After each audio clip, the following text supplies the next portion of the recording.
Look, who would have thought that Jesus would turn out to need a woman? But not long ago, I found this website, www.datejesus.com. And what do you know? Jesus is there advertising for a woman. Jesus seeks loving woman. Now, what kind of woman do you think Jesus would want to date? Well, as it turns out, Jesus prefers European women in their 20s. Take a look at his ad. Golden-haired, blue-eyed Jesus seeks loving young woman 22 to 30, preferably of recent Norse Germanic heritage, who wishes to live in the spirit of the eternal. Innocence or rebirth into innocence and a desire to transcend the material mendacity of this world are essential.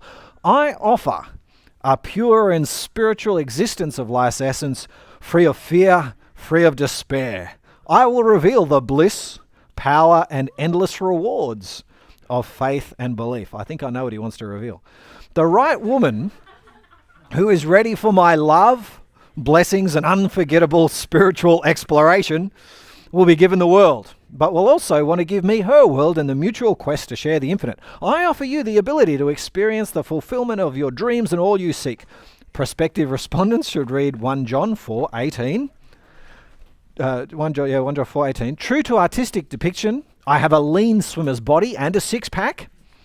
And if you have sought your best in life, you too will be in good shape. So there you go. Jesus wants a Norse Germanic woman in good physical condition to experience the bliss, power, and endless rewards of faith and belief. Does that fit you, perhaps? Do you get the feeling this might actually be the real Jesus? Well, it turns out it's not. He says, please note, this is a legitimate ad. I am a highly spiritual, though not religious person, and I've often been called Jesus because of my appearance and powerful spirituality that I attempt to share with others. I get the feeling his attempts to share may actually lead him to jail. He's actually an American living near Washington. Who would have thought this guy would be American? Living near Washington, D.C., and he figures he can score a date because he looks like Jesus. The highlight of the website, though, I love this. The highlight of the website is the chance to bathe with Jesus.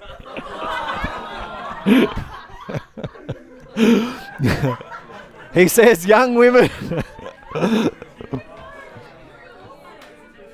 What do you think, girls? It's tempting, isn't it?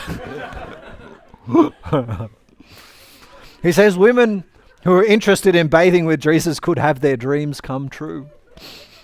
I think I'd pass. The thing that worries me about this guy is that he actually thinks looking like Jesus could be a turn on.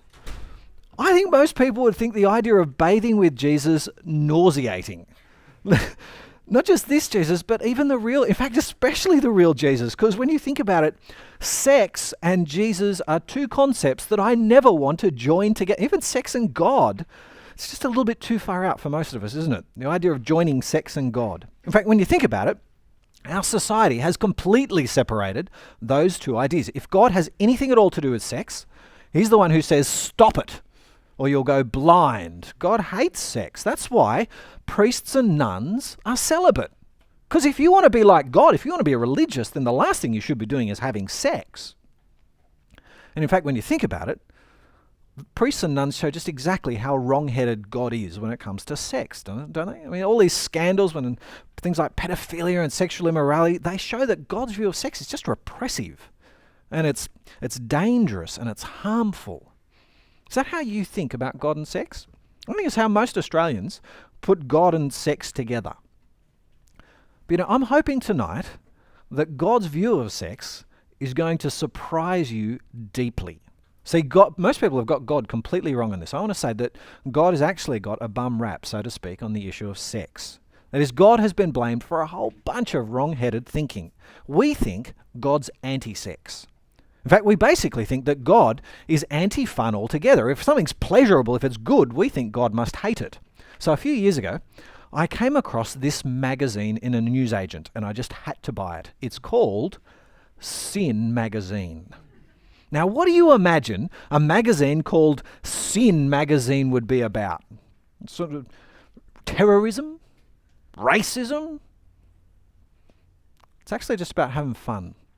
It's about life in your 20s. There's music reviews in here. There are interviews with Courtney Love, and there are movie reviews. It's just basically about having fun. But because we think God is anti-fun, because we think God is anti anything to do with pleasure, we call it sin. And since sex is about as much pleasure and as much fun as you can ever have, God has to be anti-sex. You've seen the way people think about Adam and Eve. A lot of people think that the apple that Adam and Eve ate in the garden was sex. So God puts Adam and Eve in the garden, they're all naked and all together, and he says, don't have sex. And then Eve comes to Adam and she lures him in, and before you know it, they've got clothes on and they're outside of the garden because God's anti-sex. Now, to a degree, I actually think that the Christian church is the one to blame for all of this kind of thinking. Because what with priests and nuns being celibate, of course people are going to think God's anti-sex. But really, this thinking about God and sex doesn't come from the Bible. In fact, when you read the Bible, you discover God's actually massively pro-sex. In fact, one of the things that God commands people to do is have sex. In fact, it's pretty much the first command that God ever gave human beings back in the garden, Adam and Eve. Take a look for yourself at Genesis. So God created man in his image. In the image of God he created him, male and female he created them. And God blessed them and said to them, be fruitful, increase in number, and fill the earth and subdue it. See, God creates Adam and Eve and he gives them the world, and then he says to them, well, go on, fill it up.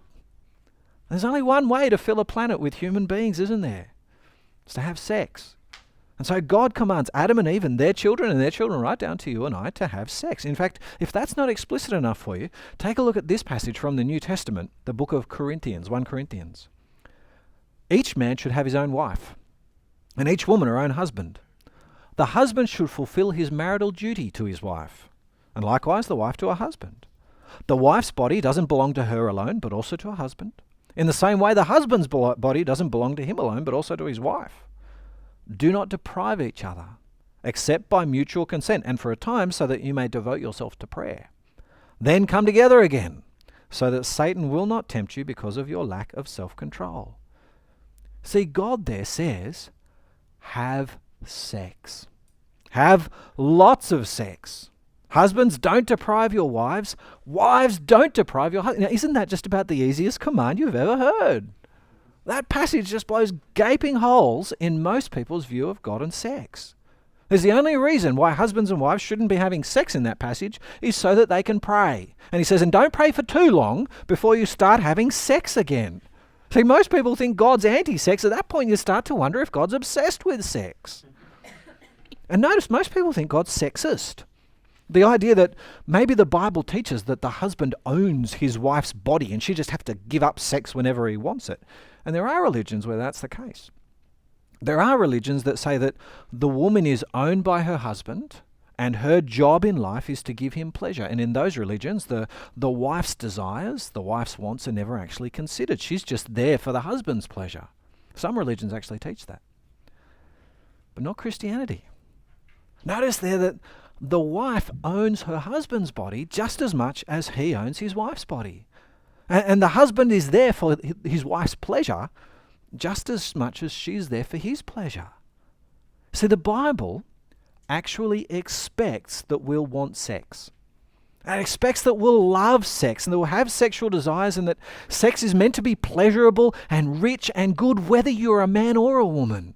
So we kept getting told that women's sexuality was discovered in the 1960s with the feminist revolution, but it wasn't. It's right there in the Bible. It's right back there at the beginning of creation. God's incredibly pro-sex. That's part of his good creation. But notice one way here that the Bible, that God's view of sex is different to most people in the world today. The Bible talks about owning, and it talks about belonging to someone, and it talks about husbands and wives.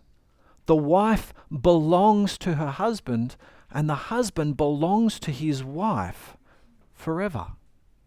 See, See, this is a way in which the Bible is different. God's view of sex is different to out there in the world. God's sex is about two people giving themselves to belong to the other one for the rest of their lives. And that is different, isn't it? See, we live in this really individualistic society. Our society's got this massive focus on personal freedom. That is, I'm an individual. I have autonomy. I'm owned by me, and you don't own me. And I might occasionally lend myself to you. I might let you on the inside, but I always keep my autonomy. I always keep my freedom and the right to take me back. And our sexuality actually reflects that. That is, the way our world sees it, sex is firstly about me. And it's about my pleasure and my fulfillment. And and look, you might be involved, but it could just as easily be him over there, or her, or a whole group of people, or I could even be doing it by myself. But it's about me first and foremost. But the Bible's view of sex is actually different. Sex in the Bible is about relationships. It's a husband and it's a wife, two people giving themselves to belong to the other one, to be owned by the other one. You see it in a wonderful passage at the end of the second chapter of the Bible, Genesis 2.